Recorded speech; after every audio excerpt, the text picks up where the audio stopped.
Olá, é muito comum as pessoas confundirem recomendações técnicas no que toca o exercício profissional, por exemplo, quando se fala de evidências, quando se fala que um tratamento, uma forma de abordar é uma pseudociência, etc., com aspectos legais para o exercício profissional.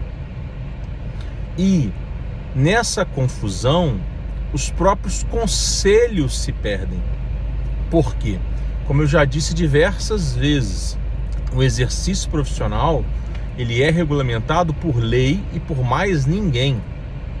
Inclusive, isso está dito na lei maior, que é a lei constitucional, desde 1934. Isso é um direito fundamental, o livre exercício profissional. Então, quando você tem profissões regulamentadas, as próprias legislações que regulamentaram é que vão dizer quais são os critérios para o exercício profissional. Você tem que se formar em quê, de que forma, e a partir da regulamentação, criam-se conselhos que podem vir a fiscalizar o exercício profissional e devem, aliás, esse é o papel principal, por meio de resoluções. Mas os conselhos não podem estabelecer requisitos para o exercício pleno profissional. Alguns tentam, alguns tentaram, e a consequência disso são as anulações das resoluções, são gastos com demandas judiciais que envolvem custas, honorários advocatícios, inclusive de sucumbência, que nós, contribuintes dos conselhos, arcamos, porque a diretoria dos conselhos, as pessoas que estão lá, criam as resoluções ilegais, inconstitucionais, sob o pretexto de evidência científica, e não é assim.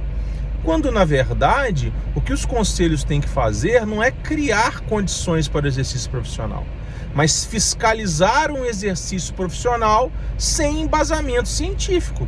Você não precisa dizer que alguém tem que ter formação X ou Y para exercer a profissão. Não. O que o conselho tem que dizer é que não é ético adotar a postura X ou Y sem um embasamento científico. E ponto. Se a pessoa utiliza-se de técnicas, métodos sem embasamento científico, vai sofrendo gradativamente as punições conforme previsões das legislações ou de resoluções do conselho, etc. Esse é o papel dos conselhos, autarquias federais. Mas dizer que alguém só pode exercer a profissão se tiver a formação X ou Y, isso é totalmente errado, totalmente inconstitucional. Então, essa é uma diferença muito grande que as pessoas não entendem. Agora há pouco eu conversava com uma psicóloga e nós falávamos sobre a questão da psicologia EAD, que não tem ainda e provavelmente nunca terá. E ela me disse, isso, mas o CRP nunca vai deixar. Aí depois ela corrigiu, tá o CFP. Aí eu disse a ela, não é o CFP que tem que deixar ou não, é a lei, é o MEC. Se tiver lei, nos termos constitucionais, artigos 5º e 22, o CFP não tem que deixar. Agora, o CFP pode se mobilizar, o CFP pode não recomendar os cursos EAD, tá tudo bem, mas não é o conselho que tem que deixar, percebe? Aí ela me olhou assustada, eu falei, aí eu expliquei para ela, aí ela, eu não sabia, e uma psicóloga experiente. Isso é um chip que é plantado na cabeça das pessoas, como se os conselhos mandassem nisso e naquilo, mas não mandam, só mandam no exercício profissional. E isso é ruim, porque acaba dando poder para aqueles que não têm esse poder, e a gente fica na mão dessas pessoas quando não tem a informação correta, porque acha que tem que ter o título X, o título Y, fazer isso, fazer aquilo, quando na verdade, se não está na lei, você não tem. E o pior, as profissões que não são regulamentadas, ou que são, mas que não têm conselhos, que é o caso da psicomotricidade, associações querem imperar. como é o caso também da análise do comportamento, sob o pretexto de que elas mandam, o que é um absurdo. Sob o pretexto de se não tem lei, é a gente que é a lei, é a gente que manda. Isso é muito ruim, isso é horrível, porque é ilegal, é inconstitucional, e essas pessoas, como são associações de direito privado, elas não sofrem um controle estatal do Ministério Público, do Tribunal de Contas. Então elas são muito mais parciais, muito mais tendenciosas, favorecem muito mais grupos X ou Y, o que não pode acontecer nem nos conselhos, embora eu sei que acontece também, mas é menos porque tem um controle estatal muito maior, porque são autarquias, são pessoas de direito público, os conselhos. Já as associações são pessoas de direito privado, com muito mais liberdade. Tanto é que você é livre para se associar ou não, ninguém é obrigado a se associar para exercer uma profissão. E isso a gente tem que vigiar, tem que advertir, tem que observar, porque senão ficamos na mão de grupos e não podemos. O exercício profissional, quando era trabalho escravo, depois feudalismo, depois corporações de ofício, isso ficou para trás, onde o trabalho era vinculado, era escravizado. Não, agora é livre exercício profissional. Atendeu o requisito da lei, uma graduação, a pós-graduação, se inscreveu no conselho, acabou.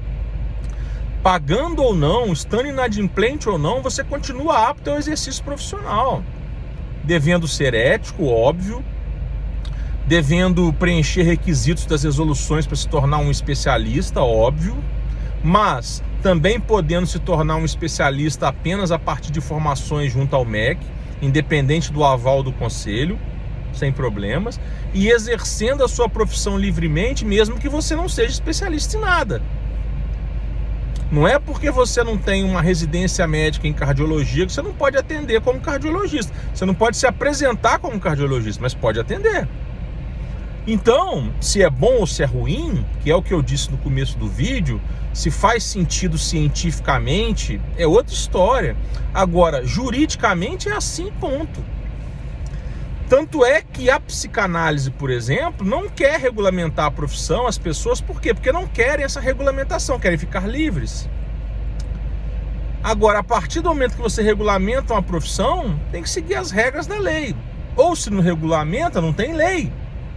Não são associações que podem dizer o que pode ser feito ou não. O Conselho Federal de Psicologia acabou de tomar outra na cabeça, que envolve, eu não vou entrar no que eu vou dizer agora, não vou aprofundar, mas que envolvem terapias com pessoas que têm questões sexuais não comuns a mim, por exemplo, né? Questões homossexuais, tal, etc. Isso não é uma crítica, tá? Eu tô só tentando narrar de uma forma que não ofenda ninguém. Então, tem muitos psicólogos que trabalham com esse tipo de terapia, envolvendo questões sexuais, de homossexualidade. E o CFP tem uma resolução que visa limitar esse exercício profissional, dizendo que essas terapias não têm evidência científica, etc. Alguns psicólogos ajuizaram uma ação e ganharam o direito de exercer o livre ofício independente da resolução do conselho. Quer dizer, é mais uma vez o CFP, sob o pretexto de evidência científica, tentando limitar o exercício profissional. Não estou dizendo que o CFP está errado ou está certo, não vou entrar nesse mérito aqui nesse vídeo. Agora, quanto à evidência científica das terapias, quanto à eficácia das terapias, não vou entrar nesse mérito. Agora, juridicamente, o CFP está errado, você não limita exercício profissional. O que limita é lei, não é conselho, não é? A mesma história envolvendo questão da aba, da análise do comportamento. As pessoas gostam de dizer, se não faz terapia aba 40 horas, não é aba. Se não tem supervisão, não é aba. Se não tem coordenação, não é aba. Se não tem mestrado, doutorado, não é aba. Quer dizer, aonde está escrito isso? Se não tem lei. Porque as pessoas têm que fazer as suas recomendações científicas. Devem defender evidências científicas, o que elas entendem que é melhor, devem. Mas elas têm que fazer as ressalvas que os seus posicionamentos, enquanto exercem a liberdade de expressão, são científicos, não são legais, não são jurídicos, não são impositivos, não são de conselhos federais, não são de lei. É isso que me incomoda. né? Então, na análise do comportamento, por exemplo, não tem nada, porque não tem lei, né? Eu já disse isso em outro vídeo. E a análise do comportamento, que é uma abordagem psicológica, e pasmem vocês, nenhuma abordagem psicológica é exclusiva de psicólogos, todo mundo pode exercer qualquer abordagem psicológica, desde que não se apresente como psicólogo sem ser, óbvio, né? Desde que não dê um laudo psicológico sem ser, óbvio. Mas você pode trabalhar com abordagens psicológicas sem ser psicólogo, né? Eu fiz um vídeo esses dias também explicando sobre a neuropsicologia, que é uma especialidade da fonoaudiologia. A psicanálise, que é uma profissão autônoma. A psicopedagogia, que está caminhando para a regulamentação. A análise do comportamento, que não é exclusiva de psicólogos. Então, assim, tem várias abordagens que não são exclusivas. E aí, quando você pega essas abordagens, o fato de um educador físico utilizar os princípios da análise do comportamento uma vez por semana na sua aula de educação física, não exclui a análise do comportamento, não exclui a aba. Não quer dizer que ele não está fazendo aba. Está fazendo aba, né? O fato de um psicoterapeuta, psicólogo ou psiquiatra fazer terapia com uma pessoa uma vez por semana, 1 horinha, ou 2 horinhas, 2 vezes por semana, e utilizar na sua base da forma de atender psicoterapia a análise do comportamento, não está fazendo aba? Está fazendo aba. Então, essa conversa de que só é aba se tiver 40 horas, se é aba se tiver... É que tudo mentira, é tudo blá blá blá, e nem cientificamente há essas recomendações de forma unânime, né? O que acontece é que quanto mais intenso de quantidade e qualidade tiver a terapia recomendada, melhor é para o paciente, mais eficiente é. Como qualquer tratamento, como qualquer cuidado que você vai ter com a sua saúde. Agora, de forma adequada, às vezes, para o paciente X ou Y, um autista, por exemplo, não é recomendado muita carga horária de aba. Às vezes é recomendado pouca carga horária de aba e mais de fono, ou mais sensorial, ou mais de educação física, ou mais de psicomotricidade, depende do caso. E em todas essas atividades com esses profissionais, com as suas técnicas e métodos próprios das suas áreas, eles podem utilizar aba também, mesmo que não façam coleta de dados, o que não é bacana. Aliás, coleta de dados deveria ser feita em qualquer terapia, em qualquer atividade profissional envolvendo saúde. E coleta de dados não é aba, coleta de dados é estatística, né? É uma disciplina diferente, mas enfim, que a análise do comportamento se apropriou e usa muito bem, mas muitas pessoas ficam aí gritando, como se estatística, coleta de dados fosse da análise do comportamento, exclusivo deles. Como se as análises do comportamento tivessem inventado a ciência, que é outro discurso horroroso. Mas enfim, como só existisse ciência na análise do comportamento, né? Que é uma babaquice. Mas enfim, a questão é que se for fazer uma terapia aba estruturada, como recomendam muitas associações dos Estados Unidos, aí beleza, aí você deve fazer com supervisão, deve fazer estritamente com coleta de dados, ok, mas não quer dizer que não se faça assim, não é aba, não, então não é, não é. No almoço, conversando com meu filho, eu posso estar aplicando aba com ele. Então esse discurso juridicamente, legalmente equivocado e até cientificamente egoísta e escroto, não é um discurso que eu acolho. É um discurso que eu abomino, que eu ojerizo, porque não faz sentido, não é saudável, não é humano, né? Então, é importante que os conselhos se posicionem melhor, entendam melhor os seus papéis, ao invés de ficar tentando impor por meio de resoluções, tentar orientar mais a população. População, voltando no caso das terapias envolvendo questões sexuais. População, as terapias XY, o CFP não recomenda por isso, e fazer campanhas. Não é tentar impor por resolução, porque não resolve. Porque, de novo, impor por resolução não resolve, fica aversivo, e aversivo muitas vezes tem efeito contrário, e é contraditório ao próprio discurso dos psicólogos, né? E juridicamente é ilegal, é inconstitucional, né? Então o CFM toma na cabeça, CFP toma na cabeça, vai todo mundo tomando na cabeça. A própria OAB, com as cobranças abusivas de anuidades acima do teto, toma na cabeça. E toma na cabeça por meio de demandas judiciais, que são gastos judiciais, que eu já disse, e sai do nosso bolso. Né? Então, é muito importante isso, a gente entender o que é terapia com evidência científica, o que funciona, o que não funciona, né? que a associação X ou Y está recomendando e por que está recomendando, se aquilo serve para o meu filho, se aquilo é legal, se aquilo é jurídico, se aquilo é acessível. Tem muitas variantes que a gente não pode ignorar e utilizar como regra uma recomendação genérica. Não é que as recomendações genéricas não devem existir, mas as pessoas que fazem recomendação genérica, por questão de business, por questão de grana, por questão de egoísmo, mau caratismo e poder, fazem como se aquilo fosse uma lei, como se aquilo fosse serviço para todo mundo igual, como se não fosse aquilo não poderia ser feito, como se a análise do comportamento não fosse benéfica para uma criança, mesmo sendo feita por alguém que não fizesse coleta de dados. Vai ser benéfica. Vai ser benéfica mais aleatoriamente? Poderia ser mais benéfica se tivesse uma coleta de dados e você soubesse aonde melhorar com base na coleta de dados? Ok, mas não é porque não tem coleta de dados que não é benéfica, né? Então, são esses raciocínios muito engessados, muito rígidos, sobre o pretexto de evidência científica, ignorando a realidade das populações, das pessoas, haja vista que laboratórios onde se colhe as evidências e pesquisas são muito mais estruturados, ambientes muito mais estruturados, ignorando a realidade onde as pessoas não têm toda essa estruturação, é que eu não concordo, eu não vou concordar nunca, tá? E é engraçado como o próprio CFP defende o trabalho só com evidência científica, mas a psicanálise, que muitas pessoas dizem que não tem evidência científica, é uma abordagem psicológica das mais usadas, né? E ninguém é autuado por trabalhar com psicoterapia tendo como base psicanálise, até onde eu saiba.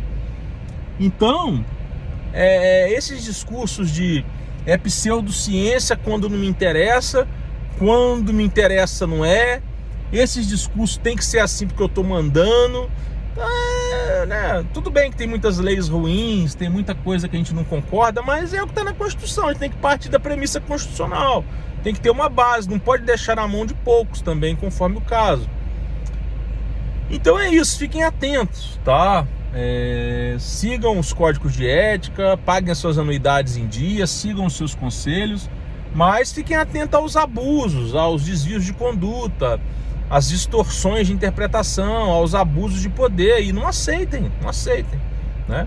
Eu tiro o chapéu para esse grupo de psicólogos que ajuizou a ação contra a resolução do CFP. Eu faria a mesma coisa se eu acreditasse nisso, sem entrar nesse mérito específico.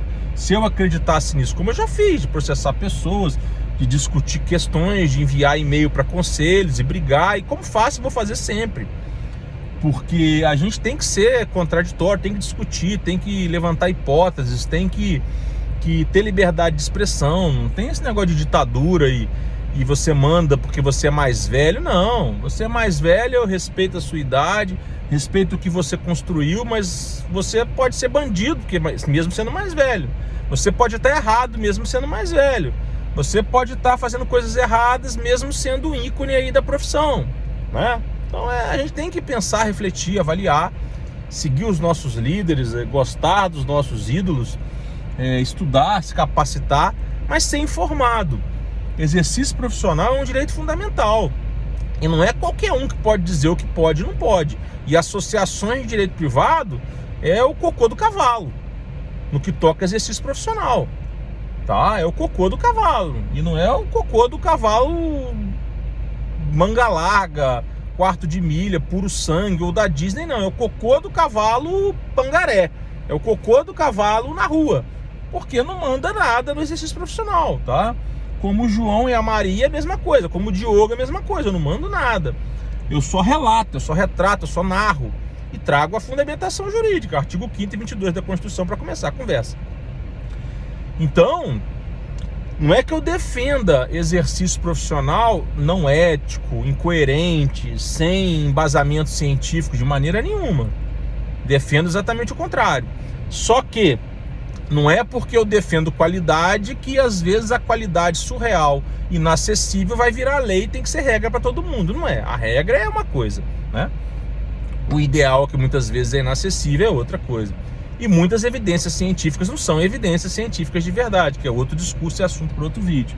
Como tem muitas falhas nas evidências científicas. Tem corrupção, tem parcialidade, tem o raio que o parta. Tá bom? Um abraço!